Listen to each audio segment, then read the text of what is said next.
जिसको ज़्यादातर लोग ज़रूर जानते होंगे।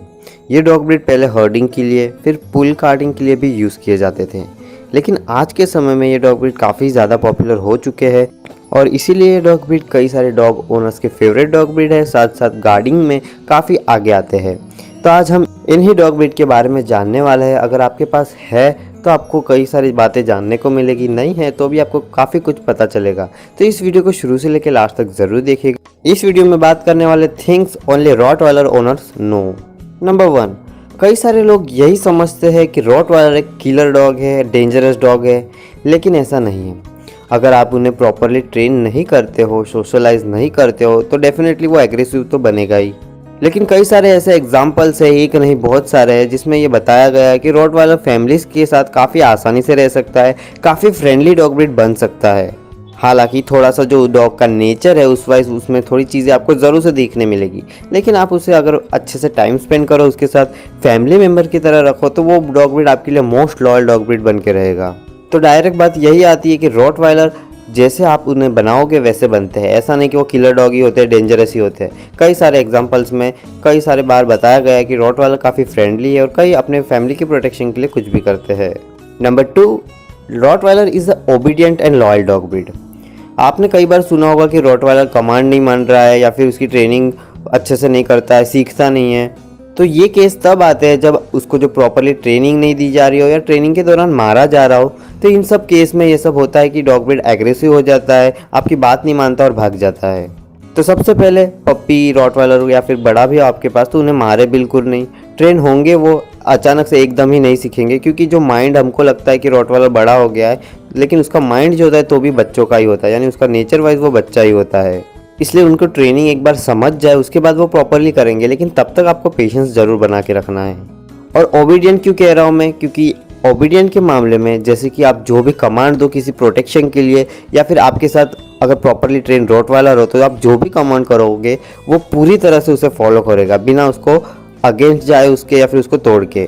तो अगर ये डॉग ब्रीड बचपन से ही फ्रेंडली नेचर में रह रहा हो, सबके साथ घुल मिल के साथ रह रहा हो, तो ये डॉग ब्रीड एग्रेसिव नहीं बनेंगे, नॉर्मल ही रहेंगे।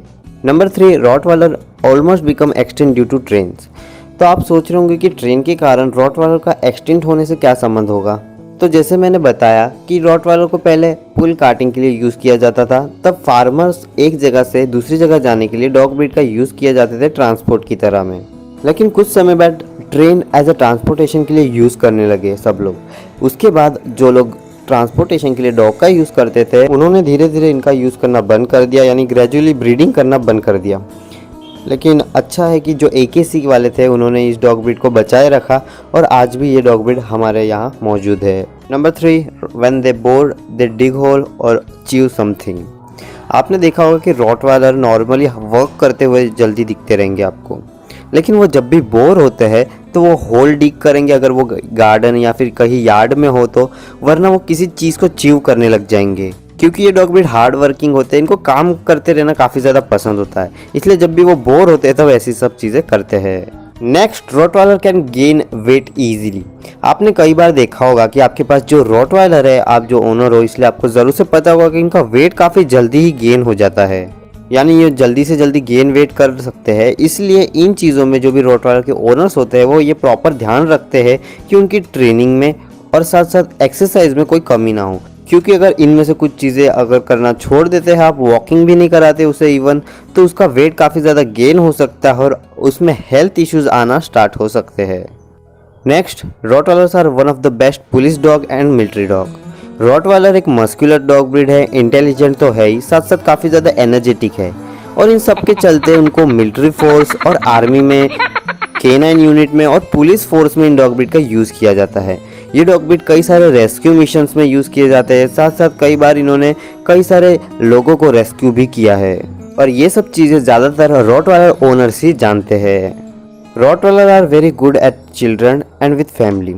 आपने देखा होगा कि रॉटवाइलर कई सारे ऐसे हैं जो फैमिलीज के साथ इतने अच्छे से रह सकता है, वैसे ही चिल्ड्रंस के साथ भी रह सकता है। तो कई सारे लोग ये बोलते हैं कि ये पूरी तरह से गलत है कि उनको बेबीज़ के साथ रखना, वो रह ही नहीं सकते, डेंजरस डॉग ब्रीड है। तो ये गलत है। अगर आपके पास थोड़ा सा एक्सपीरियंस हो और डॉग ब्रीड को सोशलाइज करना जानते हो, तो रॉटवाइलर उस चिल्ड्रंस के साथ एक बॉन्ड बना लेता है, साथ साथ फैमिलीज के साथ भी एक बॉन्ड बन जाता है और उनके लिए बेस्ट कंपेनियन डॉग ब्रीड बनते हैं। इस चीज़ में आपको एक चीज़ याद रखनी कि इनको सिर्फ बचपन से उनके साथ सोशलाइज करा है। नंबर 7 पे आता है रॉटवाइलर आर वेरी पावरफुल। आपके पास जो रॉटवाइलर है, आपने नोटिस किया होगा उसके साथ खेलते वक्त या कोई चीज़ उसके साथ उसके दांत में उसने पकड़ी और आप खींच रहे हो तो ये देखा होगा कि उसकी पावर काफ़ी ज़्यादा होती है। तो ये सब इसीलिए कि ये डॉग ब्रीड एनर्जेटिक तो है, मस्कुलर भी काफ़ी ज़्यादा है, इसलिए इनमें जो इनकी बॉडी होती है इसके चलते ये डॉग ब्रीड काफ़ी ज़्यादा पावरफुल बन जाते हैं। और जैसे आपको पता है कि ट्रांसपोर्ट करना एक जगह से दूसरी जगह वो काफ़ी मुश्किल होता है, तो ये डॉग ब्रीड पहले के समय में इसीलिए यूज़ किए जाते थे, ट्रांसपोर्ट के लिए, फार्मिंग में यूज़ किए जाते थे। साथ साथ ये क्रिमिनल्स को जो है आसानी से हरा सकते हैं पुलिस फोर्स में, मिलिट्री फोर्स में रह के। तो आप सोच सकते हो कि ये डॉग ब्रीड कितने पावरफुल होंगे, तो इन सब के लिए कैपेबल है। Number 8, Rottweiler are normally healthy dog breed.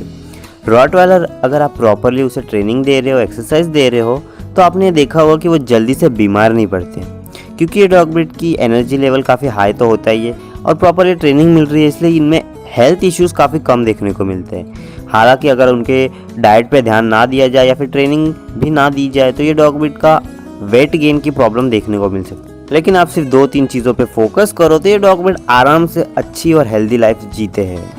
Next, most of Rottweiler loves to play in water. Rottweiler के पास एक शॉर्ट कोट होता है ऊपर का और अंदर की साइड एक वाटरप्रूफ कोट होता है। इसी के चलते कई सारे रॉटवाइलर को स्विमिंग करना, पानी में खेलना काफ़ी ज़्यादा पसंद होता है। ये टोटली डिपेंड होता है उनके ऊपर, क्योंकि कई सारे रॉटवाइलर को बात करना पसंद नहीं होता, लेकिन कई सारे ऐसे हैं जो बात के लिए कुछ भी कर सकते, किसी वक्त भी आप उसे बोलो बात करना है तो वो रेडी हो जाते हैं। और इसके कोट के कारण, जो वाटरप्रूफ कोट भी है इनके पास, इसके चलते उनको काफ़ी ज़्यादा बेनिफिट हो जाता है और वो आराम से इसका एंजॉय कर सकते हैं। वीडियो अच्छी लग रही है तो एक लाइक ज़रूर कीजिएगा, चैनल पे नहीं हो तो सब्सक्राइब कर लीजिए।